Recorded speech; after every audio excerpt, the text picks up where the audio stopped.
পুত্র প্রহ্লাদ, আমি থাকতে তোমার কিসের ভয়? এই জগতের কোনো আসরিক শক্তি তোমার অনিষ্ট করতে পারবে না। প্রভু, আমি আপনাকে ছাড়া আর কিছুই চাই না প্রভু। আপনি আমাকে ত্যাগ করে যাবেন না প্রভু।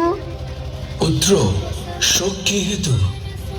আমি তো তোমার মধ্যে রয়েছি। আমিই তুমি, তুমিই আমি। চেয়ে দেখো সমস্ত চরাচরের সমস্ত কোণায় আমি রয়েছি। এই সমস্ত জগতে বিষ্ণু, আমি ঈশ্বর, আমি অসার। চেয়ে দেখো পুত্র।